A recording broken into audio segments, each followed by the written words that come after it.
මේ තියෙන්නේ අද වීඩියෝ එක තමයි. ඉතින් මගේ ඉඟුරු වගාව ලයික් එකක් කමෙන්ට් එකක් දාලා channel එකත් subscribe කරලා එකතු වෙන්න වීඩියෝ එක බලන්න. මේ තියෙන්නේ දැන් මේ ඉඟුරු වලට මාස 11ක් විතර වෙනවා. ඉතින් ගස් මැරිගෙන යන්නේ. දැන් මේ බීජ ඉඟුරු වෙලා තියෙන මේක. තව තියෙන තත්ත්වය තමයි.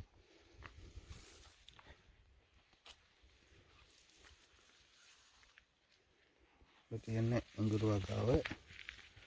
දැන් මේ ගස් වල බැලුවට මේ තියෙන්නේ ඉඟුරු බීජ වෙලා දැන් ගස් මැරිගෙන ගිහිල්ලා ඒක තමයි දැන් මේ ආපහු මොට වෙනවා.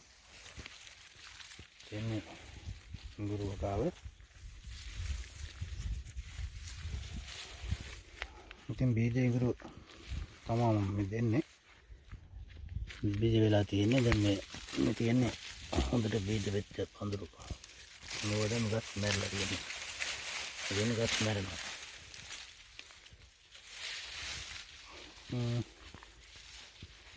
ඉන්නේ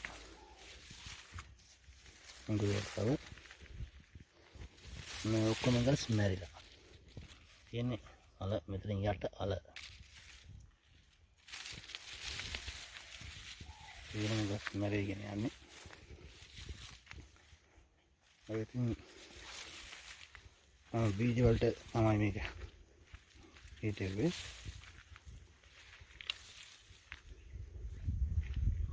ඔය කියන්නේ ඒ ආකාරයෙන්ම මේ මැරිගෙන යන ඉඟුරු වගාව කාලේ අවසానයි. මේ ආකාරයට ඉඟුරු වගාව කරගෙන යන්නේ මම මාස 11ක් තිස්සේ. මෙතෙන් හොඳටම මැරෙනවා. මේ ගස් බීජ ඉඟුරු වෙලා තියෙන්නේ. මේක සාමාන්‍යයෙන් කිලෝ දෙකමාර වගේ ඇති. ගොඩක් අය කියනවා 5-6 තියෙනවා කියලා නෑ. මම නම් දන්නේ මේක තාම කාලයක්වත් ගලවලා නැහැ. ඒක නිසා මට පේන විදිහට කිලෝ 2 තියෙනවා. එහෙම තමයි මම හිතන්නේ. ගලවද්දි මම වීඩියෝ එකක් දාන්නම්. එතකොට බලා ගන්න පුළුවන් සාමාන්‍ය පඳුරක කොයිතරම් තිබ්බද කියලා. ඉතින් මම තියෙනම පඳුරක් වීඩියෝ කරන්නේ. ඔය තියෙන ආකාරයට තමයි වීඩියෝ කරන්නේ. මේ තියෙන්නේ බීජ වෙලා දැන් මේක පැලවෙමින් ඉන්නේ. ගස් මැරිලා තියෙනම ගස් මැරිගෙන යන්නේ. ඉතින් අර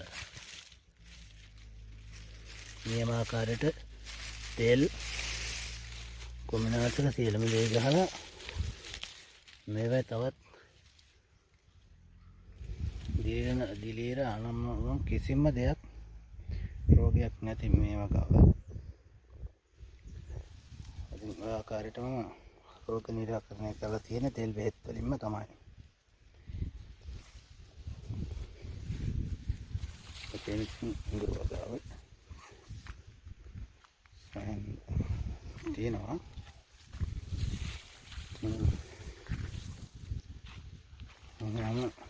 මොකද දැන් තව තියෙන උඩත් ඒ වගේම සැල කැලක් තියෙනවා. තියෙන්නේ සෑම ගහකම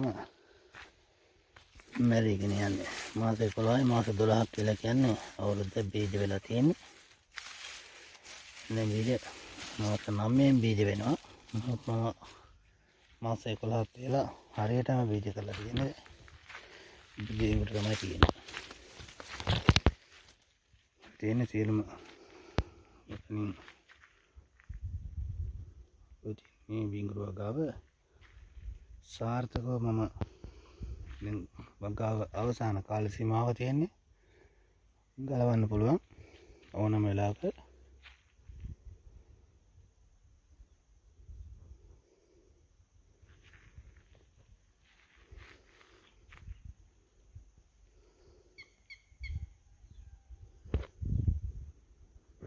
ඔය තමයි බීජ ඉඟුරු.